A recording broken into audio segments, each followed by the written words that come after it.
તો આપ સૌને મારા નમસ્કાર. હું છું રોહિત ગોસ્વામી અને બુકબર્ડમાં આપનું હાર્દિક સ્વાગત છે. એઆઈની એક ખાસ એક્ઝામ માટે આપણી તૈયારીઓ જે છે એ બિલકુલ બહુ સડસડાટ તમારી ચાલી રહી છે. ખાસ કરીને એચટાટ મિત્રો અને જેને અનુભવ છે 5 વર્ષનો એ ખાનગીવાળા મિત્રો પણ બિલકુલ તૈયાર થઈ જાઓ. તો જો મારો અવાજ અને આ વિડીયો આપ સુધી એકદમ સારી ક્વોલિટી અને યોગ્ય રીતે પહોંચી રહ્યો હોય તો બસ તમારું કમેન્ટ આપી દો, જે કોઈ હાજર છો, અને પછી આપણે આપણું કામ આજનું સ્ટાર્ટ કરીએ. 2 પોઈન્ટ આપ્યા છે તમને: મૂળભૂત ફરજો, રાજ્યનીતિના માર્ગદર્શક સિદ્ધાંતો. બહુ સિમ્પલ છે, કોઈ મુદ્દાઓ એવા ખાસ છે નહીં કે તમને કોઈ બહુ તકલીફ પડશે એમાં.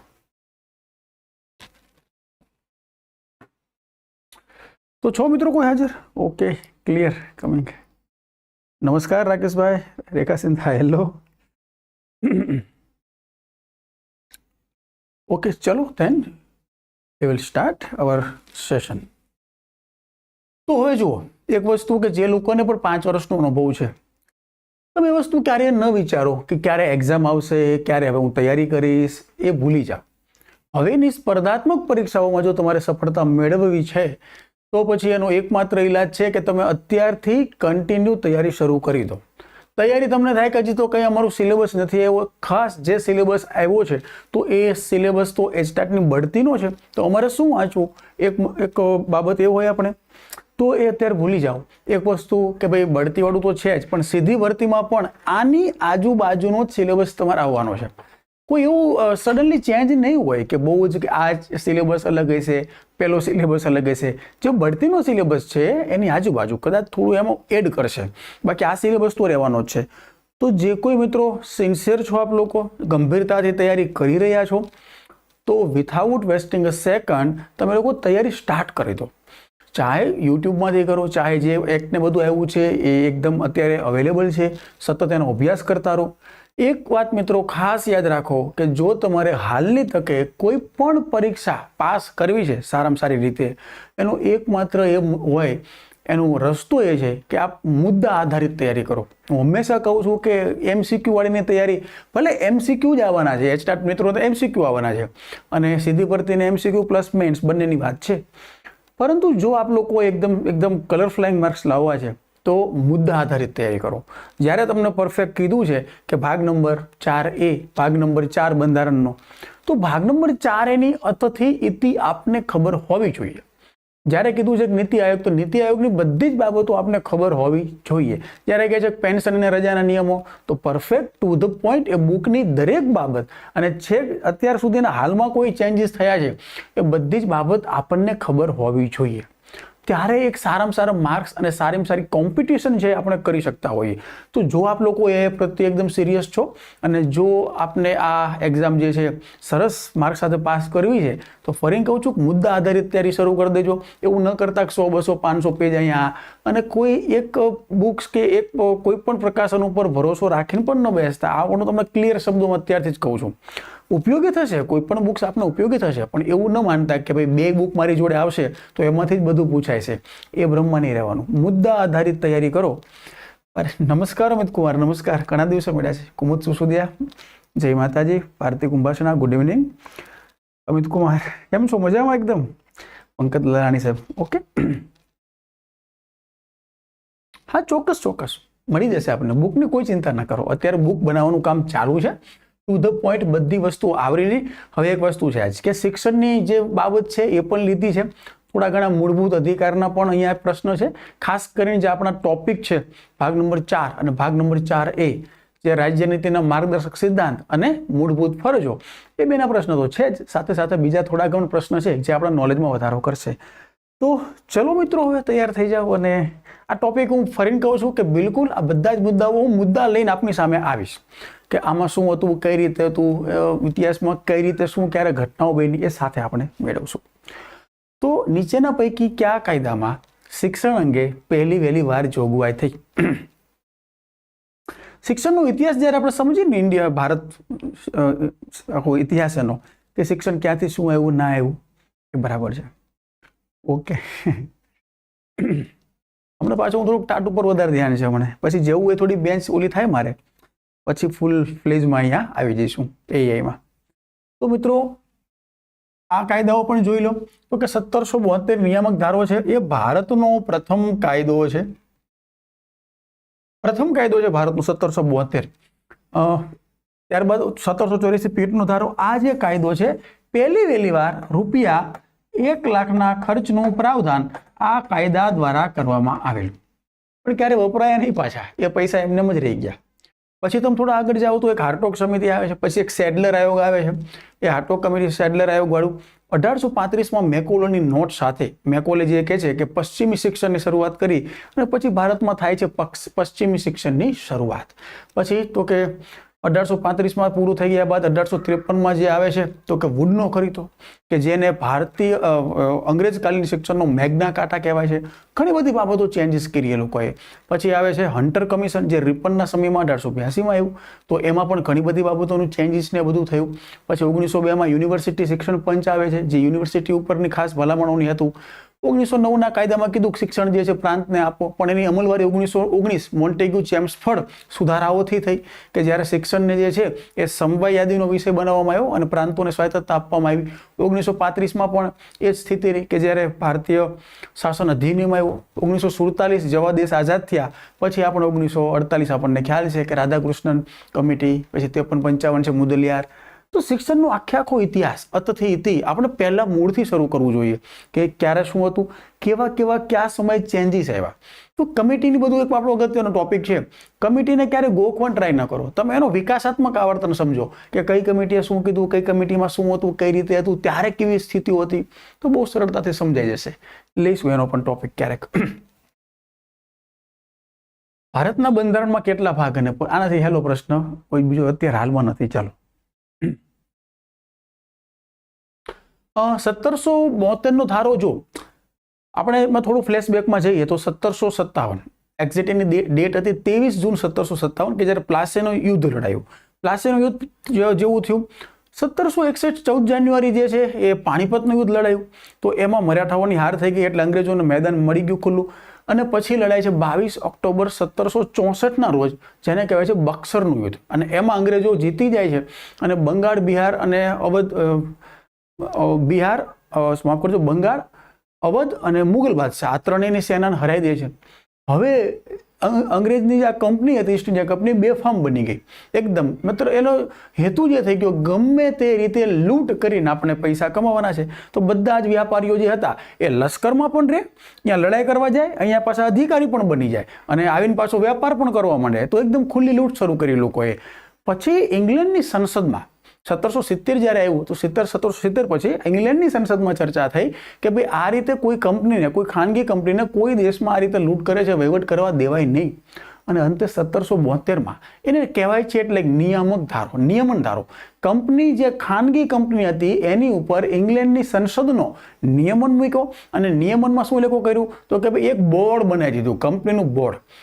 અત્યારે જે કંપનીમાં બોર્ડ હોય છે એ કંપનીનું બોર્ડ બનાવી અને હવે સ્ટ્રિક્ટલી કહી દીધું કે ભાઈ હવે કંપની જે છે એ મન ફાવે રીતે વ્યાપાર કે મન ફાવે એમની સાથે યુદ્ધ નહીં કરી શકે. તો કંપની ઉપર નિયમન હતું એટલે એને નિયામક ધારો કહેવાય છે. ભારતની પ્રથમ સુપ્રીમ કોર્ટની સ્થાપના 1773માં આ ધારાન્વયે થઈ. સર એલિઝા ઇમ્પે જે છે એના વડા ન્યાયાધીશ બન્યા.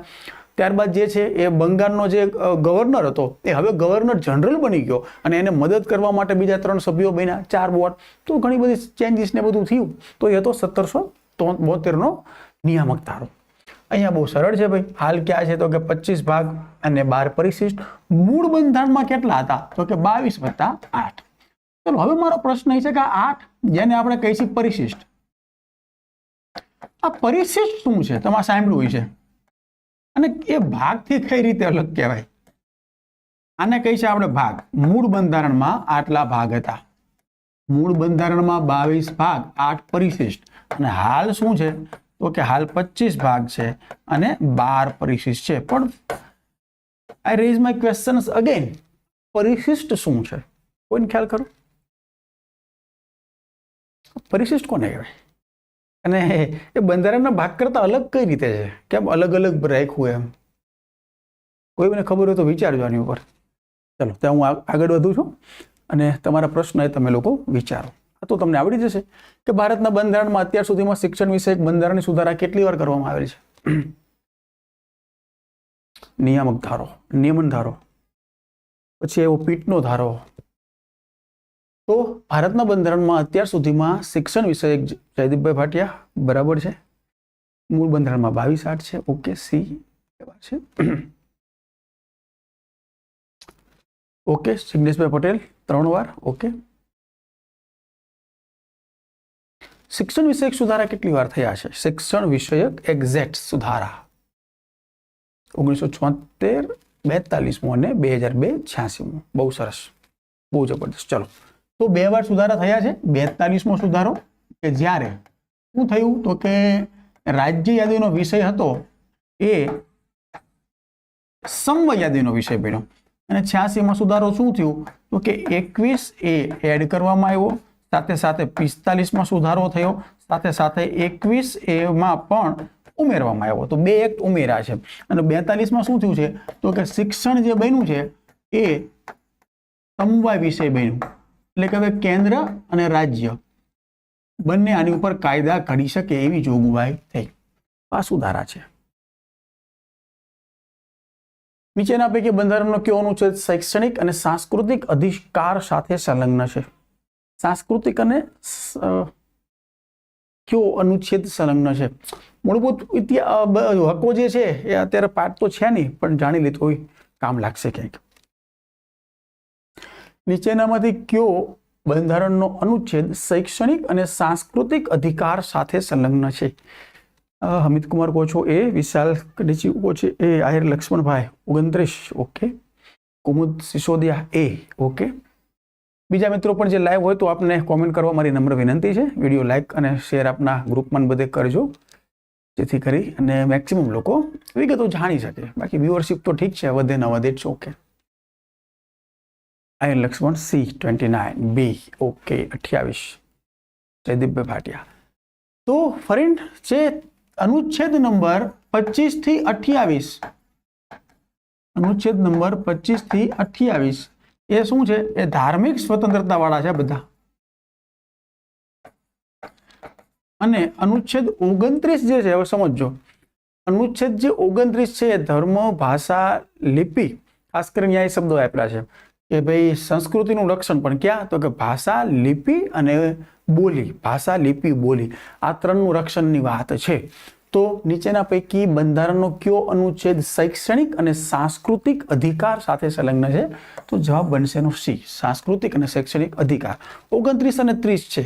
31માં એ જે હતો એ કાઢી નાખ્યો છે. 31 એ હતો એ બિલકુલ કે 31 જ્યારે હતું ત્યારે એ સંપત્તિનો અધિકાર હતો, પણ પછી એ રદ થઈ ગયો. ક્યારે તો કે ભાઈ 44માં સુધારા દ્વારા. અને પછી પાછળ જતા એમાંથી 31A અને B ઉમેરવામાં આવ્યા છે, પણ છતાં આપણે એવું કહી છે કે 31 રદ છે. અનુચ્છેદ 21 તો શિક્ષણનો છે, ખાલી શૈક્ષણિક સાંસ્કૃતિક નથી. એ 6 થી 14 વર્ષ વાળો છે. આ શૈક્ષણિક અને સાંસ્કૃતિક અધિકાર સાથે સંલગ્ન છે. તો આપની બેન્ચ સામે ટૂંક સમયમાં લઈને આવી રહ્યા છીએ. તૈયારીઓ બધી શરૂ છે. બસ વધારેમાં વધારે લોકો સુધી આ બધી બાબત પહોંચે એના માટે આપ શેર કરજો વિડીયોને, અને બીજાને પણ કહેજો કે આવું કંઈક લઈને આવી રહ્યા છીએ. જોઈજો, વિચારજો. અનુચ્છેદ 45માં કઈ વય કક્ષા સુધીના બાળકોના શૈક્ષણિક અંક અંગેની જોગવાઈ છે? ગુડ ઇવનિંગ આશીષભાઈ. ચાલો, અનુચ્છેદ 45માં કઈ વય કક્ષા સુધીના બાળકોની શૈક્ષણિક હક અંગેની જોગવાઈ છે? ઓકે, જયદીપભાઈ સી, આહિરભાઈ લક્ષ્મણભાઈ સી, કોમલ સુસુદિયા સર કાલે કાલ હતો નહીં પણ મારો લેક્ચર. રાકેશ ફાર્ગી બી, જયદીપ ભાટિયા 5C, અમિત કુમાર સી, રાજેશ વસૈયા બી, કુમુદબેન કોચો સી. ઓકે, હવે તમને આ પ્રશ્ન એ રીતના પણ પૂછાય કે મૂળભૂત બંધારણમાં કઈ જોગવાઈ હતી? તો એ યાદ રાખજો. તો મૂળભૂત બંધારણમાં 0 થી 14 વર્ષ હતી, પણ વળી જ્યારે 86મો સુધારો થયો છે તો 86મા સુધારામાં એક શબ્દ ફેરવી અને 6 વર્ષ સુધી કરી નાખી છે. 0 થી 6 વર્ષ. તો અત્યારે પૂછે કે 45માં કયા બાળકો માટેની જોગવાઈ છે? તો 0 થી 6 વર્ષના બાળકોના પાલન પોષણની જવાબદારી માતા પિતા અને યોગ્ય સરકારની રહેશે. આ પ્રકારના શબ્દ અહીંયા કરી નાખવામાં આવ્યા છે. તો અહીંયા 6 વર્ષ અને 21 તો કે 6 થી 14 વર્ષ અને NEP 2020 જો અમલીકરણ કરવું હશે તો હજી 21 શું સુધારો કરવો પડશે 3 થી 18 વર્ષ જો એને શૈક્ષણિક હક મૂળભૂત અધિકાર બનાવવો છે તો અને એ માનીને ચાલજો કે જો અહીંયા જે છે એ 3 થી 18 વર્ષ થયું તો અહીંયા શબ્દ આવી જશે 3 વર્ષ સુધી તો અહીંયા પણ સુધારો કરશે 14 વર્ષ સુધી પરંતુ દિવ્યાંગ બાળકો માટે 18 વર્ષ એ આ નથી આ દિવ્યાંગ બાળકોનું જોઈને તમે લલચાણા આવીશો પણ એ નથી એ RTE ની જો નોર્મ્સ મુજબ છે કે 6 થી 14 વર્ષના અને જો દિવ્યાંગ છે તો 18 વર્ષ પણ પૂછે છે આપણને અનુચ્છેદ 45 તો આ પ્રકારના પ્રશ્ન કન્ફ્યુઝન નહીં રાખવાનું સ્ટેટ પરફેક્ટ જવાબ આપણી પાસે હોવો જોઈએ તો જવાબ છે 6 વર્ષ સુધી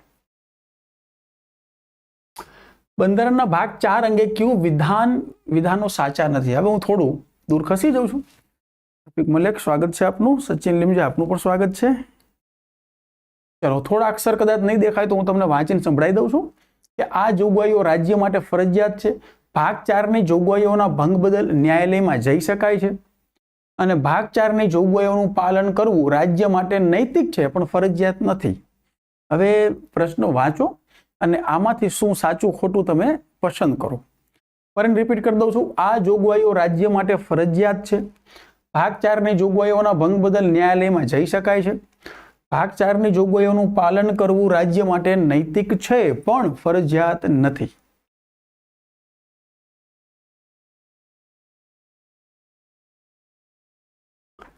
ઓકે આપનો જવાબ છે સી સચિન લીમજે સી આહિર લક્ષ્મણભાઈ C Purvi Rana good evening કેમ છો મજામાં એકદમ અત્યારે એમાં છું અને હા આપના વિડીયો પણ ચાલુ રહેશે જયદીપભાઈ Bhatia C Viyan 6 C Manvendrasinh Zala C અરે વાહ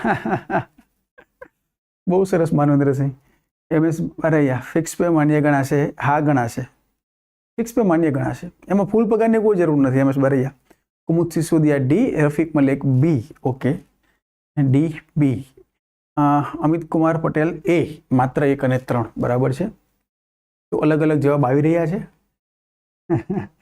ઓકે તો જુઓ હવે પહેલા તો એ હંમેશા સમજવાનું આ પ્રકારનો પ્રશ્ન જ્યારે આવે બહુ નહીં આવે આઈ થિંક 10 માંથી 2-3 પ્રશ્ન આવવાની આવી સંભાવના હોય એસસીબી જનરલી નથી પૂછતું આ પ્રકારના પ્રશ્ન પણ જીપીએસસી વાળાના મોસ્ટ ફેવરિટ છે હમણાં સુધી હતા ખાસ કરીને દાસા સાહેબ રહ્યા ચેરમેન ત્યાં સુધી તો બહુ હતા હમણાંથી એમને પણ ઓછા કર્યા છે પણ યુપીએસસીમાં તમે જાઓ તો 100 માંથી તમારે 70 થી 80 આ પ્રકારના પ્રશ્ન જ ફેસ કરવાના હોય યુપીએસસીની જે પ્રિલિમ્સ હોય તો અને એવું છે કે જો આ પ્રકારના પ્રશ્ન આવડી ગયા તો તમને કોઈ પણ પ્રકારના પ્રશ્ન આવડે પછી તો પહેલા સમજો કે કયા વિધાનો સાચા નથી એ પૂછે છે નીચેનામાંથી કયા વિધાનો સાચા નથી તો ખોટા વિધાન પસંદ કરો આ જોગવાઈઓ રાજ્ય માટે ફરજિયાત છે ના ભાગ 4 રાજ્ય નીતિના માર્ગદર્શક સિદ્ધાંતો એ માર્ગદર્શક છે ફરજિયાત નથી ત્યારબાદ ભાગ 4 ની જોગવાઈઓનો ભંગ બદલ ન્યાયાલયમાં જઈ શકાય ના જઈ શકાય મૂળભૂત અધિકારોનો ભંગ કરીએ તો ન્યાયાલયમાં જઈ શકાય છે પણ અહીંયા ન્યાયાલયમાં જઈ શકાતું નથી ભાગ 4 ની જોગવાઈનું પાલન કરવું રાજ્ય માટે નૈતિક છે બરાબર છે પણ ફરજિયાત નથી ઓકે તો આ વિધાન સાચું છે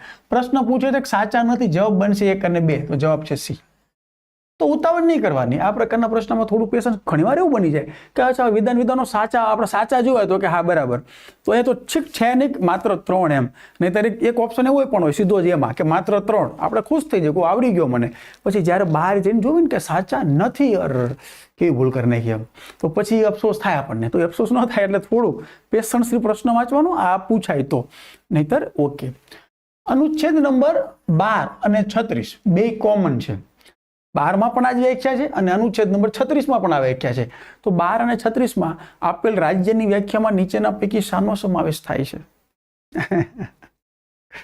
બરાબર છે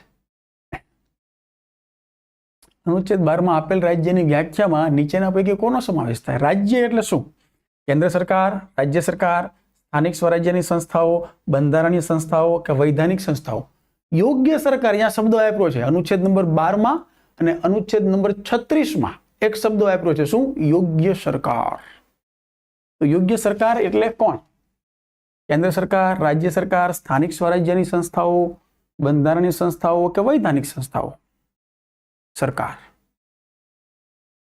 તો બિલકુલ આપણે સરકારનો જ્યારે અર્થ કરીએ છીએ તો જનરલી આપણને કેન્દ્ર સરકાર અને રાજ્ય સરકાર આ બે ઉપર વધારે આપણે ફોકસ હોય છે પણ જે 12 અને 36 કહે છે સરકાર એટલે કેન્દ્ર સરકાર, રાજ્ય સરકાર, સ્થાનિક સ્વરાજ્યની સંસ્થાઓ, બંધારણીય સંસ્થાઓ અને વૈધાનિક સંસ્થાઓ, એટલે કે આ બધી જ જે છે એ યોગ્ય સરકારની વ્યાખ્યામાં આવે.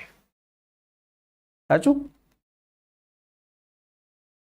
ઓલ સરકારની વ્યાખ્યામાં આપેલ રાજ્યની વ્યાખ્યામાં, એટલે કે રાજ્યમાં જે સરકાર ચલાવી રહ્યા છે તો કોઈ પણ સરકાર જે છે આ નિયમોનું પાલન કરાવશે. મતલબ આ બધી જ સંસ્થાઓ. તો સરકારનો અર્થ બંધારણમાં બહુ વિસ્તૃત છે, રાજ્યનો અર્થ પણ વિસ્તૃત છે, રાજ્યમાં પણ આ બધા આવશે. બીજા પણ છે. બંધારણના આરંભ સમયે કેટલા મૂળભૂત અધિકાર હતા?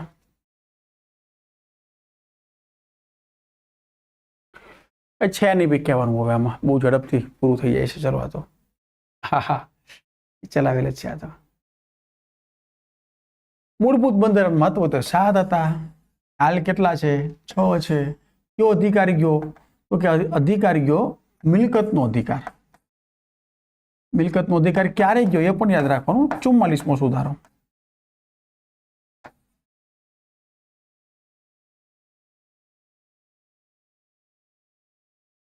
બંધારણની મૂળભૂત અધિકાર સમિતિના અધ્યક્ષ કોણ હતા?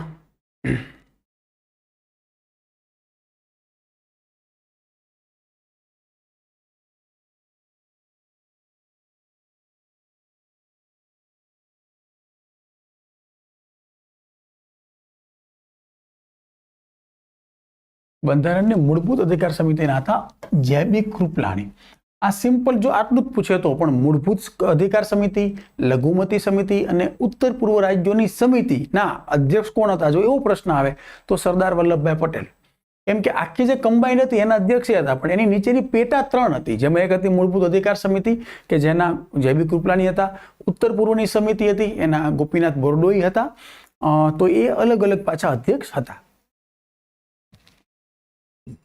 મૂળભૂત અધિકારો ખાલી જગ્યા દેશમાંથી અને રાજ્ય નીતિના માર્ગદર્શિકાઓ ખાલી જગ્યા દેશમાંથી લેવામાં આવેલ છે. મૂળભૂત અધિકારો ક્યાંથી લીધા છે અને માર્ગદર્શક સિદ્ધાંતો ક્યાંથી લીધા છે?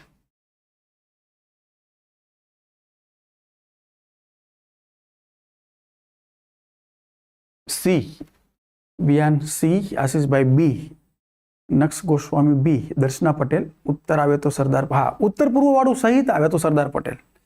બધી ત્રણેયના કમ્બાઈન આવે તો ત્રણેય કમ્બાઈન આવે. ઉત્તર પૂર્વ, મૂળભૂત અધિકાર અને લઘુમતી બાબતોની સમિતિ તો સરદાર પટેલ. પણ ખાલી મૂળભૂત અધિકાર પૂછે તો જેબી કૃપલાણી. તો મિત્રો અહીંયા જવાબ છે મૂળભૂત અધિકારો અમેરિકામાંથી લીધા અને રાજ્ય નીતિના માર્ગદર્શક સિદ્ધાંતો આયર્લેન્ડમાંથી લીધા છે. તો એનો જવાબ બને છે બી. મૂળભૂત અધિકાર અમેરિકા અને રાજ્ય નીતિના માર્ગદર્શક સિદ્ધાંતો આયર્લેન્ડમાંથી લીધા છે. અનુચ્છેદ 32 અંતર્ગતના, અચ્છા ચલો આ ખોટો આવી ગયો છે.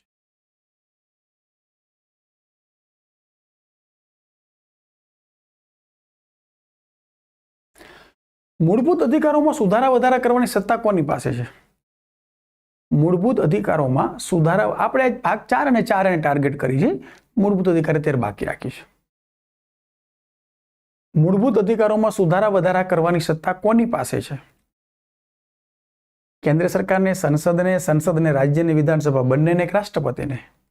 તો પ્રવીણસિંહ રાજપૂત બી, જિગ્નેશભાઈ પટેલ બી, જયદીપભાઈ ભાટિયા બી, કુમુદબેન સિસોદિયા બી, દર્શના પરેશ પટેલ બી, ગિરીશ સેમના બી, વિયાન એ બી ટી. તો બી વાળા એટલે કે બહુમતી તમારી સાચી છે.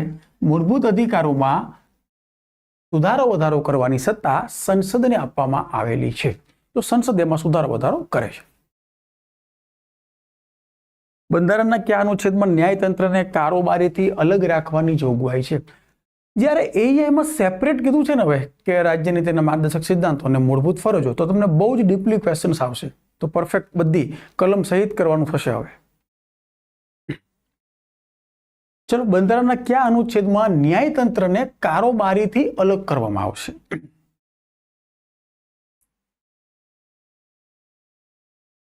તો એ દર્શનાબેન એ, જયદીપભાઈ 50 એ, મયુરભાઈ ચેતરિયા એ, જયદીપભાઈ ભાટિયા 50, દર્શનાબેન 50, આહિર લક્ષ્મણ એ, સી અમિત કુમાર, દર્શનાબેન એ,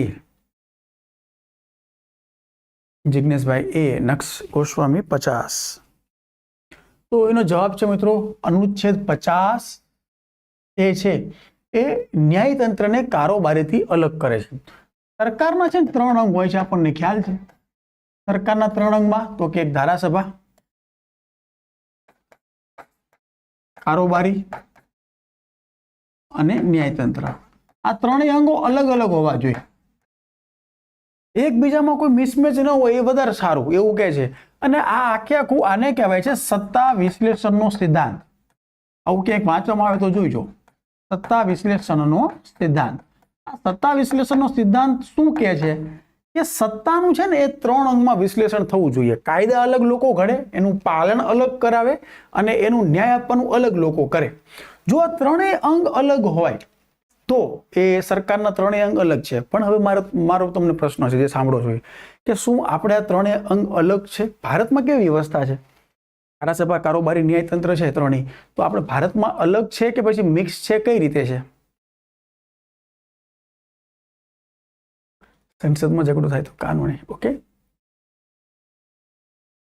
અત્યારે ધારાસભા, કારોબારી, ન્યાયતંત્ર અલગ અલગ છે કે પછી એક છે? ક્યાં છે? તમને આમ થોડો ઘણો આછો પાછળનો ખ્યાલ ખરો કે શું છે અત્યારે ભારતની વ્યવસ્થા શું છે?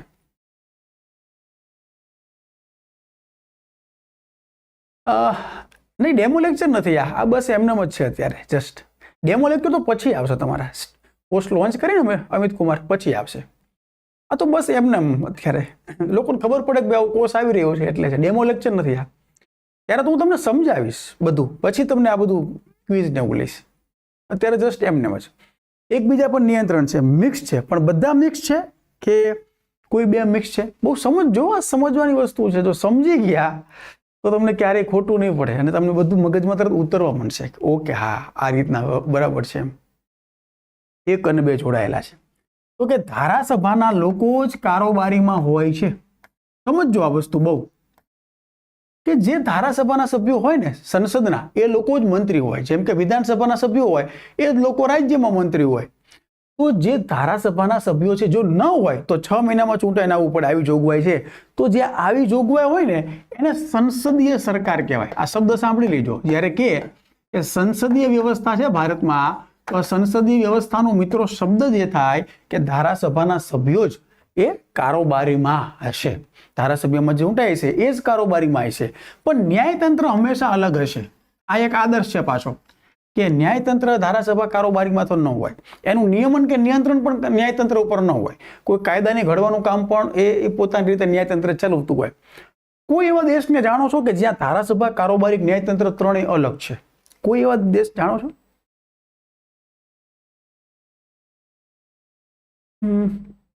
બંધારણને તો બધું હું ભણાવીશ. બધું પાર્ટ 2માં બહુ ખ્યાતનામ ફેકલ્ટીઓ આવશે, તમે ચિંતા ન કરો. તમ તારે જે કોઈ આવશે તો પરફેક્ટ લોકો જ આવશે અને વ્યવસ્થિત તમારો બધો સિલેબસ પરફેક્ટ ચાલે એની જવાબદારી. જયદીપભાઈ ભાટિયા, ઓકે, વેરી ગુડ. અમેરિકામાં જે ધારાસભા, કારોબારી, ન્યાયતંત્ર 3 અલગ. ત્યાં જે ચૂંટાયેલા સંસદ હોય ને એ કોઈ મંત્રી ન હોય. રાષ્ટ્રપતિને સત્તા કે કોને મારે મંત્રી બનાવવું, તો ગમે એને કહી દે કે તું મંત્રી બની જા, તું મંત્રી બની જા, તું મંત્રી બની જા. તો એને ઠીક લાગે એટલે રાષ્ટ્રપતિનો પાવર બહુ છે અહીંયા અમેરિકામાં. અને ન્યાયતંત્ર એ પાછું આ નથી અલગ એમ, એ તો અહીંયા કાયદામાં સુધારા વધારા કરી શકે એટલી બધી સત્તા છે અહીંયા. તો સંસદીય સરકારમાં આવી જોગવાઈઓ હોય છે. આપણે સંસદીય છે ધારાસભાના કારોબારી. અનુચ્છેદ 50માં આપણે વ્યવસ્થા કરી છે કે ધારાસભા જે છે એ હંમેશા કારોબારીથી અલગ રહેશે. કારોબારીનો કોઈ હસ્તક્ષેપ જે છે એ ન્યાયતંત્રમાં હશે નહીં. તો એ અનુચ્છેદ 50 છે. 51માં શું છે ખ્યાલ છે કોઈ? 51 શું કહે છે? 51માં 51માં શું છે? કોઈને પણ ખ્યાલ હોય તો ઝડપથી એક શબ્દ કહી દો, પછી આપણે આગળ વધી જઈએ. 51 શું કહે છે આર્ટિકલ? જ્યાં રાજ્યનીતિના માર્ગદર્શક સિદ્ધાંતો જે છે એ પૂરા થાય છે. Thank you Viyan cutie. અમેરિકામાં જવું પડે. ઓકે, અમેરિકામાં આપણને નો આવે દે ને વિદેશી સંબંધો. આંતરરાષ્ટ્રીય શાંતિ અને સલામતી, એટલે કે આંતરરાષ્ટ્રીય શાંતિ માટેના જે છે એને વિદેશ સંબંધ વાળું 51માં આવશે. ભારતના બંધારણમાં સમાનતાનો સિદ્ધાંત કયા અનુચ્છેદમાં છે? સમાનતાના સિદ્ધાંત કયા અનુચ્છેદમાં છે? બીજા ભાગ અત્યારે તો હવે નથી, પણ કોઈને પણ જવાબ આવડે તો આનો થોડો ડિફિકલ્ટ પ્રશ્ન છે. સમાનતાનો સિદ્ધાંત ક્યાં આવ્યો છે ભારતના બંધારણમાં? આપણે 6 છે. સમાનતાનો સિદ્ધાંત, સ્વતંત્રતાનો સિદ્ધાંત, ત્યારબાદ શોષણ વિરોધી 23 અને 24, ધાર્મિક બાબતો 25 થી 28, સાંસ્કૃતિક જે છે 29, 30, 31 તો રદ થઈ ગયો, અને બંધારણીય ઇલાજોનો હક 32. આ રીતે આપણે મૂળભૂત અધિકાર જે છે અત્યારે 6 છે. તો એમાં સમાનતાનો સિદ્ધાંત જે છે એ ક્યાં આવે છે? 13, 14, 15 કે 16? અત્યારે હું બોલી પણ ગયો, તમારું થોડું ધ્યાન રહ્યું હોય તો. મૂળભૂત ફરજો 51. 1, 2, 3, 2, 3, 4, 1, 2, 3, 4 કે 1, 3, 4? આમાંથી તમને ખાલી એટલી ખબર હોય ને કે સમાનતાના સિદ્ધાંત ક્યાંથી ક્યાં સુધી છે ને તોય તમને આવડી જાય. સમાનતાના સિદ્ધાંત, વેરી ગુડ અમિત કુમાર. 14, 15 ને 16. ઓકે, 14, 15, 16 જે છે એ સમાનતાનો સિદ્ધાંત છે. 13 નંબરનો જે સિદ્ધાંત છે ને, આ અનુચ્છેદ, એ એવું કહે છે કે કોઈ પણ કાયદો એવો નહીં બનાવી શકાય, કોઈ પણ કાયદો એવો નહીં ઘડી શકાય કે જે નાગરિકોના મૂળભૂત હકોનું ઉલ્લંઘન કરે. એવો કોઈ કાયદો નહીં ઘડી શકાય. એ બાબતનું છે ને અનુચ્છેદ 13 છે.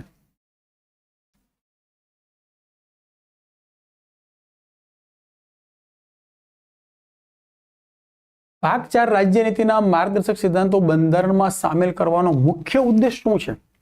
કલ્યાણ રાજ્યની સ્થાપના કરવાનો, કેન્દ્ર સરકારને માર્ગદર્શન આપવાનું, સરકારને માર્ગદર્શન આપવાનું, સરકારોને માર્ગદર્શન આપવાનું, આર્થિક અને સામાજિક સમાનતા પ્રાપ્ત કરવાનું. જે રાજ્યનીતિના માર્ગદર્શક સિદ્ધાંતો છે તો એનો ઉદ્દેશ શું છે? અમિત કુમાર એ, હર્ષરાજસિંહ એ, આહિર લક્ષ્મણ એ, અમિત કુમાર એ, પંકજ લાલાણી એ. ઓકે, તો ઓકે, બધા સારા સાચા જવાબ આપી રહ્યા છો. તો બસ આપનો જવાબ બિલકુલ સાચો છે. જવાબ છે એ, કલ્યાણ રાજ્યની સ્થાપના કરવાનું. કલ્યાણ રાજ્ય છે શું એ આપણે સમજવું પડે કે રાજ્યની વિભાવનામાં 2 આવે. એક પોલીસ સ્ટેટ કહેવાય. પોલીસ સ્ટેટનું કામ શું હોય કે લોકોના જાનમાલનું રક્ષણ કરવાનું, એકદમ કડકાઈથી કાયદા લાગુ કરવાનું. બીજું એનાથી આગળ ન હોય, લોકો પોતાની રોજીરોટી જાતે કરે. જે કોઈ સમાજમાં કે જે વ્યવસ્થા હોય એની ઉપર કડક નિયંત્રણ રાખવું એ પોલીસ સ્ટેટનું કામ હોય. પણ વેલફેર સ્ટેટ જે છે સમય જતા એક નવો શબ્દ બન્યો, કલ્યાણ રાજ્ય.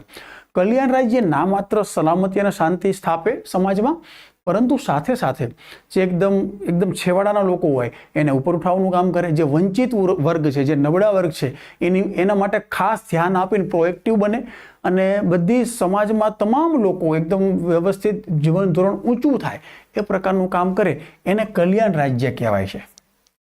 સમાન દીવાની સંહિતા, ઓહો, ચલો ઝડપથી. સમાન દીવાની સંહિતા કઈ જ નહીં વાર લાગે. સમાન દીવાની સંહિતા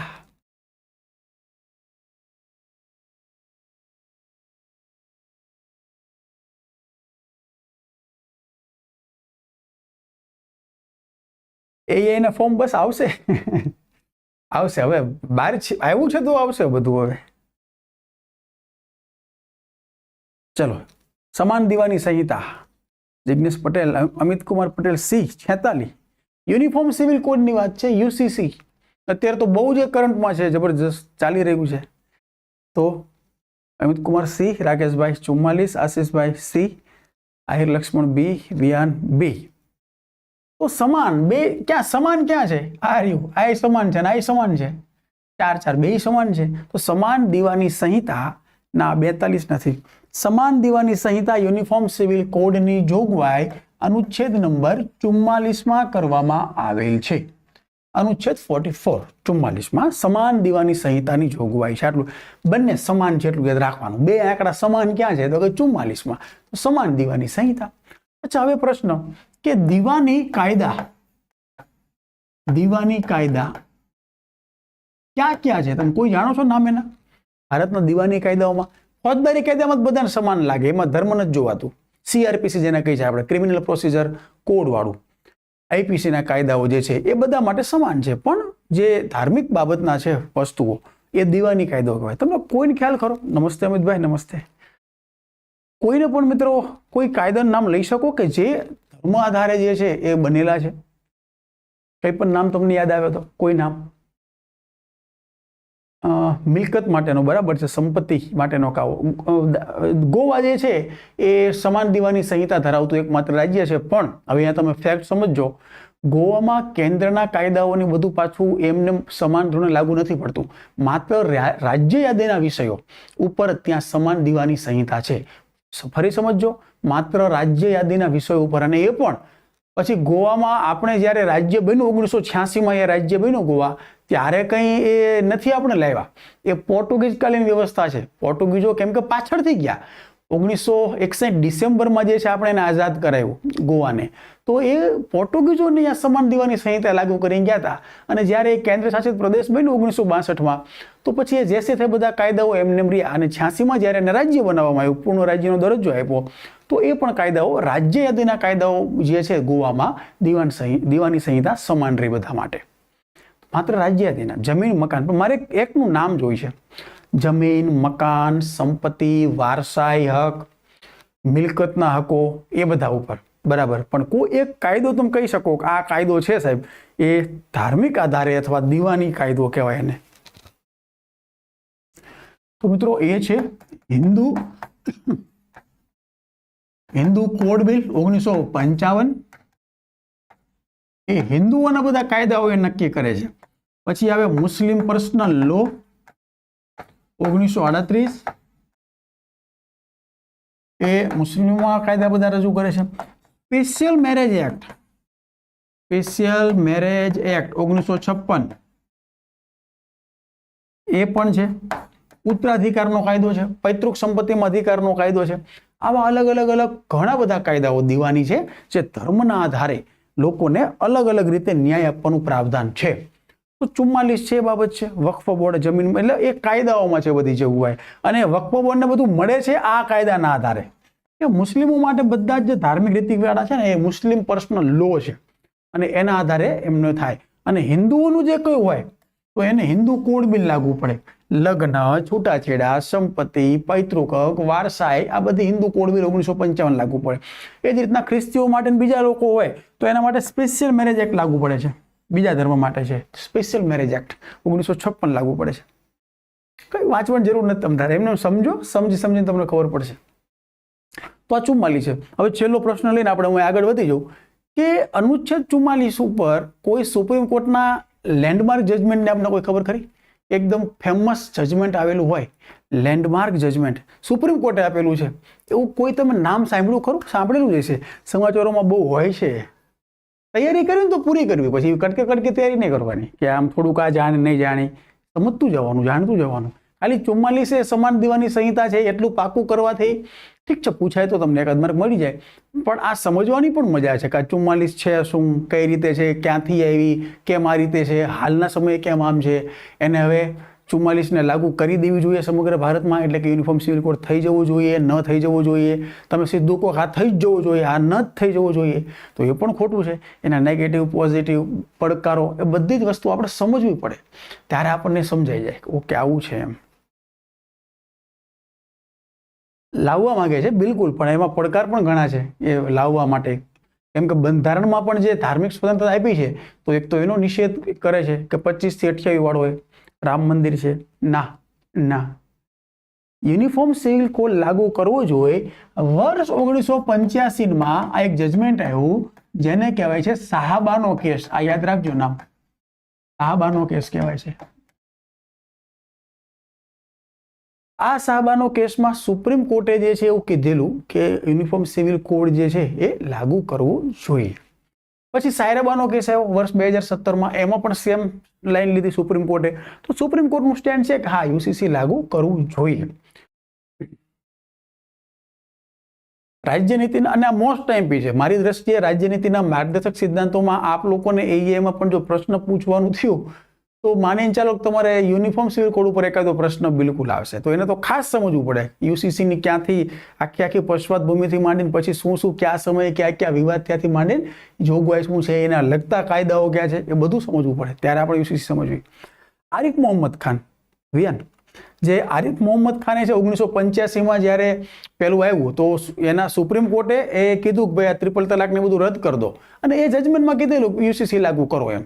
પણ પછી પેલું ટ્રિપલ તલાક વાળું છે અને 1986ના વર્ષમાં રાજીવ ગાંધી સરકાર હતી એ વખતે, અને એમને બિલ લાવ્યા, અને બિલ લાવી અને પેલું જે આ જોગવાઈ હતી સુપ્રીમ કોર્ટની એને જે રદ કરેલું એ પાછું પુનઃ લાગુ કરી દીધું. અને એના વિરોધમાં આરિફ મોહમ્મદ ખાન જે હમણાં સુધી કેરળના ગવર્નર હતા એને કેબિનેટમાંથી રાજીનામું આપી દીધેલું કે ભાઈ આ તમે ખોટું કરો છો, પાછું લાવીને ટ્રિપલ તલાક.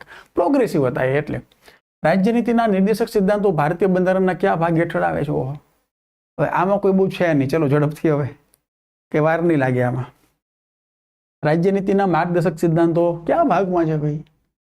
સંઘ અને તેનું રાજ્ય ક્ષેત્ર, ભાગ નંબર 2 નાગરિકતા, ભાગ નંબર 3 મૂળભૂત અધિકારો, ભાગ નંબર 4 રાજ્યનીતિના માર્ગદર્શક સિદ્ધાંતો. તો ક્યાં છે 4? હવે તકલીફ એ થાય કે સાહેબ આમાં ખબર તો છે 4માં, પણ આમાં શું 4 એ ખબર નથી પડતી, કે રોમન આંકડાની ખબર નથી, તો એ તકલીફ થાય. તો હંમેશા યાદ રાખો કે વી એટલે 5 થાય. વી એટલે શું થાય તો કે 5, અને વી ની આગળ જ્યારે આ લાગે તો એનો મતલબ થાય 4. કેમ કે જો રોમન આંકડા આ રીતના છે, 1 આ 2 આ 3, પછી 4 ક્યારે ભેગા ન થાય, તો એનો મતલબ થાય કે આ 5 છે એમાંથી એક બાદ કરો. 5 ને આગળ આંકડો હોય જ્યારે તો એમાંથી બાદ કરવાનું, કે પછી આ 5 થાય, અને પછી આ 5 ને 1 6, 5 ને 1 7, 5 ને 3 8. હવે પાછું તો કે હવે વી આઈ 4 વાર ભેગું ન થાય રોમન આંકડામાં, તો એ શું કહે તો કે 10 એટલે x થાય, અને 10 માંથી એક બાદ કરો, આગળ એટલે બાદ, તો કે 9 થયા અને આ 10 થયા. આ રીતે આખું. હવે 50 એટલે L થાય, 100 એટલે C થાય, 500 એટલે M થાય, એવા અલગ અલગ એમનો સિમ્બોલ છે.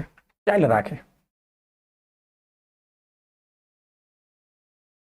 નીચેનામાંથી કયા અનુચ્છેદ DPSP directive principle of state પોલિસીના છે? નીચેનામાંથી કયા અનુચ્છેદ DPSP directive principle of state પોલિસીના છે?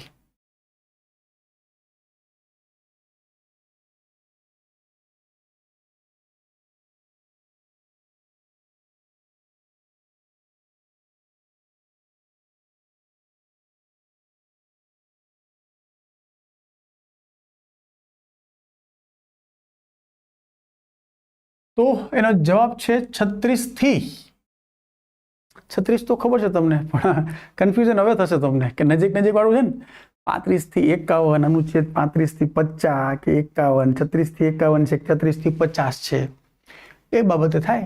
પણ યાદ રાખો 4 એ 51 એ છે, તો કે 51 સુધી તો હશે જ, અને આ બાજુ 35 છે મૂળભૂત અધિકાર, તો કે 36. તો એનો જવાબ છે 36 થી 51.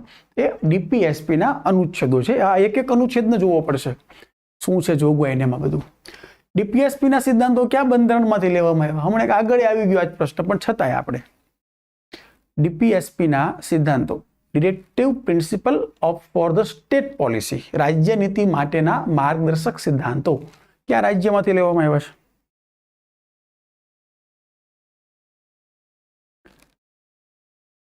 આગળ જ આવી ગયું એટલે નામ સાથે કહી દો. હવે આમાં કઈ છે નહીં. અમિતભાઈ, એ યુએસએ નું નહીં, અમેરિકાના બંધારણમાંથી મૂળભૂત અધિકાર લીધા છે, ઉપરાષ્ટ્રપતિનું પદ લીધું છે, ન્યાયિક સમીક્ષાનો સિદ્ધાંત લીધો છે, એ બધું લીધું છે. કેનેડાના બંધારણમાંથી રાજ્યપાલની વ્યવસ્થા લીધી છે, એ કેનેડામાંથી લીધી આપણે રાજ્યપાલ, એ બધું. અને સમવાય, ખાસ આપણું જે સમવાય છે એટલે કે રાજ્ય સરકાર ને કેન્દ્ર સરકાર, એ કેનેડાના થોડું વધારે મેચ થાય છે. અને જ્યારે યુકેનું બંધારણ તો કે સંસદીય વ્યવસ્થા છે, રાષ્ટ્રપતિનું પદ એ યુકેમાંથી લીધું છે આપણે, એ બધું છે. અને આયરિશ બંધારણ છે, આયર્લેન્ડ. આયરિશ એટલે તમે એવું તમે આયર્લેન્ડ શોધો છો ને, આયરિશનો મતલબ જ થાય આયર્લેન્ડ, તો કે આયર્લેન્ડનું બંધારણ જે છે એ ડીપીએસપીના સિદ્ધાંતોની જોગવાઈ અહીંયાથી લીધી છે આપણે. બંધારણમાં નીચેનામાંથી કયો ભાગ ડોક્ટર BR આંબેડકર દ્વારા બંધારણની નવી વિશેષતા તરીકે ઓળખવામાં આવ્યું છે? આ બંધારણની એક ખાસ વિશેષતા છે. પ્રસ્તાવનાને કીધું, મૂળભૂત અધિકારોને કીધું, ડીપીએસપી એટલે કે directive principle for the state પોલિસીને કીધું, કે મૂળભૂત અધિકારો અને ડીપીએસપીને કીધું. ડીપીએસપી નો મતલબ રાજ્ય નીતિના માર્ગદર્શક સિદ્ધાંતો. લાંબુ લખાતું નહોતું એટલે હવે ડીપીએસપી કરી નાખ્યું છે. આયરિશ તમને ખ્યાલ હોય તો આવે, એની બેસન્ટ આયરિશ મહિલા હતા એવું આવે છે ને, એટલે એની બેસન્ટ આયર્લેન્ડના હતા. તો બંધારણના કયો ભાગ ડોક્ટર બાબા સાહેબ આંબેડકર દ્વારા બંધારણનું ખાસ લક્ષણ અથવા તો બીજો એના માટે શબ્દ વાપર્યો છે એમને બંધારણની વિશેષતા તરીકે એમને ઓળખાયું છે કે આ બંધારણની ખાસ વિશેષતા છે. તો મિત્રો જવાબ છે એનો સી, ડીપીએસપી. બંધારણની ખાસ વિશેષતા કીધી છે ડીપીએસપી ને. અને બાબા સાહેબ આંબેડકરે બંધારણનો આત્મા કીધો હોય કે આ બંધારણનો આત્મા છે તો એ કીધું છે અનુચ્છેદ 32 ને. અનુચ્છેદ 32 એ બંધારણનો આત્મા છે એવું કહે છે બાબા સાહેબ આંબેડકર. જે છે મૂળભૂત અધિકારોના રક્ષણ માટેનો બંધારણીય આખા આપણને મૂળભૂત અધિકાર આપ્યા છે એ માટેના રક્ષણનો અધિકાર છે અનુચ્છેદ 32માં. બંધારણના કયા ભાગને બંધારણનો આત્મા કહેવામાં આવે છે? બંધારણના કયા ભાગને બંધારણનો આત્મા કહેવામાં આવે છે? પણ હવે કામ કરો, પ્રશ્નમાં છે ને આ બાબા સાહેબ આંબેડકર આવશે તો અનુચ્છેદ 32 આવે છે.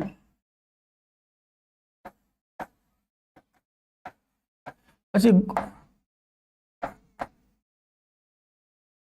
ગોડવિન ઓસ્ટિન આવશે. ગોડવિન ઓસ્ટિન જે છે એ પણ એક પ્રખ્યાત બંધારણ વાળા હતા. એ ભાગ નંબર 4 ને કહે છે, એટલે કે ડીપીએસપી ને. એટલે આ થોડો અસંદિગ્ધ પ્રશ્ન છે તો ફરી રિપીટ કરી દઉં છું. બંધારણનો આત્મા વાળું આવે તો 32 અને ગોડવિન ઓસ્ટિન કે તો ભાગ 4. અને ઠાકોરદાસ ભાર્ગવ એ પણ એક અગત્યના આપણા બંધારણ સભાના સભ્ય હતા. ઠાકુરદાસ ભાર્ગવ એને આમુખને બંધારણનો આત્મા કીધો છે. તો આ ત્રણેય વસ્તુ સમજી લીજો કે કોને કોને આત્મા કીધા છે. બાબા સાહેબ આંબેડકર અનુચ્છેદ 32 ને, ગોડવિન ઓસ્ટિને ભાગ નંબર 4 એટલે કે ડીપીએસપી ને, અને ઠાકુરદાસ ભાર્ગવે આમુખને બંધારણનો આત્મા કીધો છે. બંધારણીય ઇલાજોનો હક અનુચ્છેદ 32 Baba Saheb Ambedkar, Godwin Austin DPSP, Thakurdas Bhargav તો કે આમુખ. આ ત્રણેય અલગ અલગ છે. આવી ગયું. ચલો, સૂચનાનું સાધન પણ કહેવાય છે. નીચેનામાંથી કયા ભાગને સૂચનાનું સાધન પણ માનવામાં આવે છે? સૂચનાનું સાધન.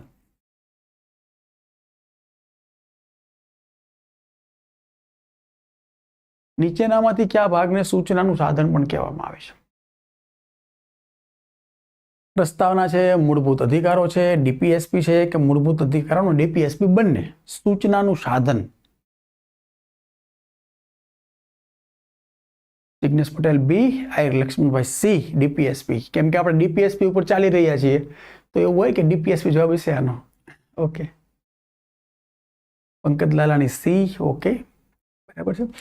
હવે સૂચનાનું સાધન મતલબ કે બંધારણ વિશે આપણને માહિતી કોણ આપે છે એ અર્થમાં છે કે બંધારણ વિશેની શું કઈ રીતે છે, એની પ્રકૃતિ આ શું છે.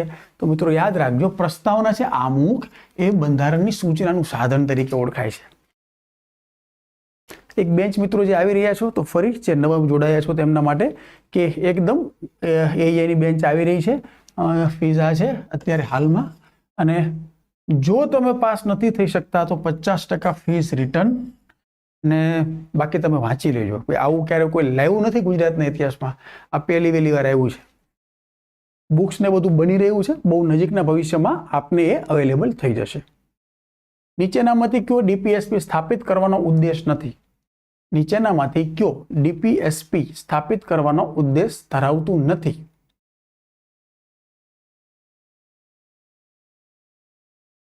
ડીપીએસપી નો એક ઉદ્દેશ કયો નથી? રાજ્યનીતિના માર્ગદર્શક સિદ્ધાંતનો એક ઉદ્દેશ કયો નથી? કલ્યાણ રાજ્ય, આર્થિક લોકશાહી, સામાજિક લોકશાહી, રાજકીય લોકશાહી.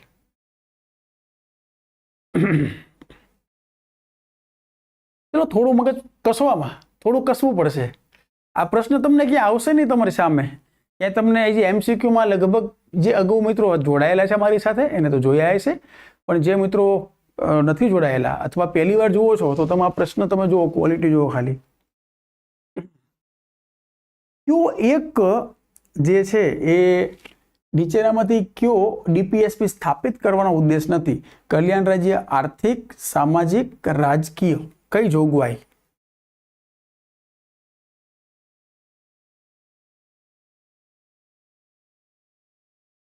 મોટા ભાગના કહી રહ્યા છો ડી, રાજકીય લોકશાહી. ઓકે,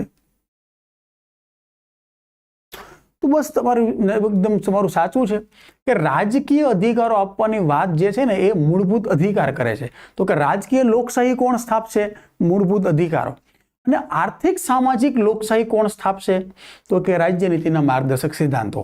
તો કે આર્થિક સામાજિક લોકશાહી મતલબ લોકોનું આર્થિક જીવન ધોરણ ઊંચું આવે, એમનું સામાજિક જે કંઈ છે એ બાબત જે છે વ્યવસ્થિત રીતે આખું સમાજમાં હળીમળીને લોકો રહી શકે એ બાબત તો DPSP.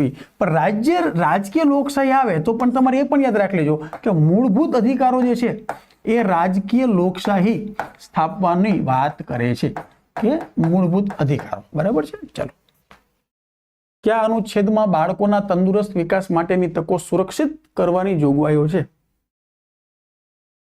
કયા અનુચ્છેદમાં બાળકોના તંદુરસ્ત વિકાસ માટેની તકો સુરક્ષિત કરવાની જોગવાઈ છે?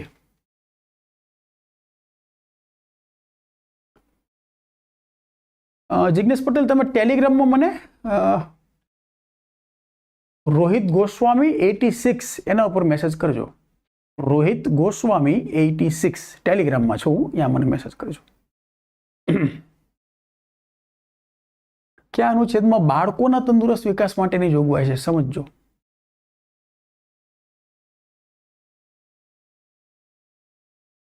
પિસ્તાલીસ તો છે જ, 6 વર્ષ સારું છે પણ શિક્ષણ સાથે વાત છે. બાળકોના તંદુરસ્ત વિકાસની જોગવાઈ શેમાં કરે છે?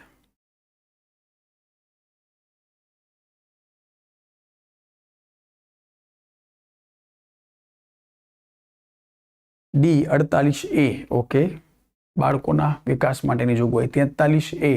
ઓકે, તો આનો જવાબ છે મિત્રો 43A. ગરીબોને સમાન ન્યાય અને મફત કાનૂની સહાયનો ઉલ્લેખ કયા અનુચ્છેદમાં કરવામાં આવ્યો છે?